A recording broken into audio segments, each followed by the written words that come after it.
Seriously? Man, I have the worst timing in the world. 13 minutes, 45 seconds. I mean, we're gonna go venture over here. I don't know, guys. We might need a ND64. I think it's just a lot better to sit out here than it is in the waiting area for the sea bus. And I can see it across the harbor coming in anyway, so we're not really missing much. This is kind of my view for the moment.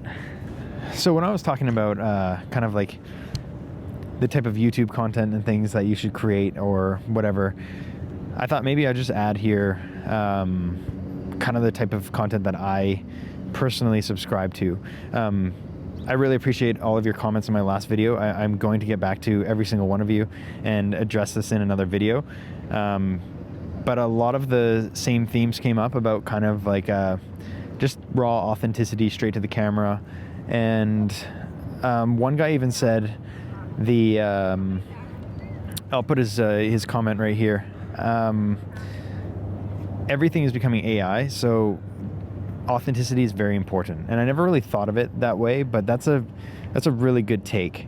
And my experience with watching and creating YouTube videos is that I think just as a whole, people are really tired.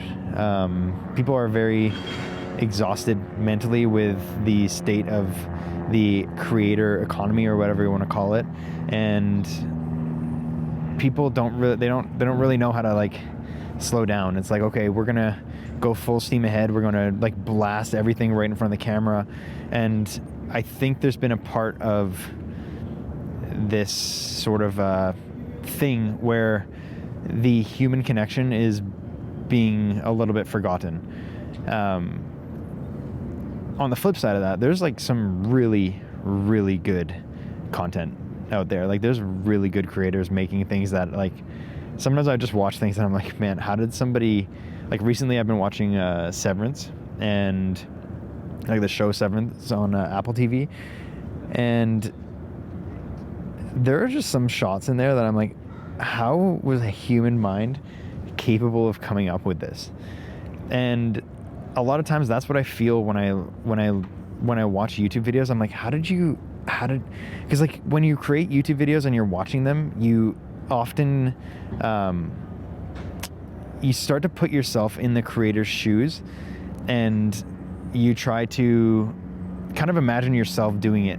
It's the same thing like when people watch sports and like a major moment where you have like a player has the ball, they're down by one or something, they have the ball and there's like 10 seconds left. And we kind of freeze in those moments watching. Like we build up with so much anxiety and stress, being like, how is he possibly going to do this? Like, but the difference between watching and being on the floor in those moments is insanely different. Like we're injecting ourselves and putting them in their shoes without any of the training or the ability that got them to that point. And it's just an interesting thing to think about. Like when you see LeBron with the ball with 10 seconds left, you instinctively put yourself in that position and you're like, there's no way. But for them, they're built for these moments, and they're not thinking about it in the same way. Like they're in the moment, we're observing the moment. It's a very different thing. So to bring it back into what I mean with YouTube creation is, I realize like a lot of times I put unnecessary pressure on myself to create in a way that I know is good because that's what I like to watch, but at the same time, it's not enjoyable. Like what's enjoyable for me is walking around with this small action camera and coming up with good ideas and being able to express them clearly to you. And I hope that they're getting easier and easier to understand as it goes on. So basically all this to say, don't put too much pressure on yourself to get to a point of the people that you really like to watch, because oftentimes there's so much experience and things that led up. Like there's a small staircase that they've been going up for years, and each individual step is something that has been developing in their videos for years. But for you, that's like maybe 150 steps away or 200 steps away. So it seems unobtainable, and it seems like, how is this even possible? But I challenge you to just be confident in what you have to say and your ability to say it. Get really good at speaking to the camera, and just practice. Go out, record. Especially if you're a nervous person vlogging in public, then you would just have to get out there and hold the camera. Just record. Don't even post it, but get over the fear of people looking at you. Like this person right here is looking at me. There's people walking by looking at me all the time, because why wouldn't they? I would look at somebody who's talking to a camera in public. But at the same time, it's just like, you gotta tune that stuff out. And the more that you get confident talking to the camera and the ideas that you're talking about, it's less awkward. Because if somebody walking by is throwing off your train of thought, that's the ultimate awkward point. Like, someone sees you and then you stop talking and they know, like, oh shit, like that was because of me. My C bus is coming. So I'm just saying, go out, practice, get better at this, because this is the root of everything. Once you get good at this,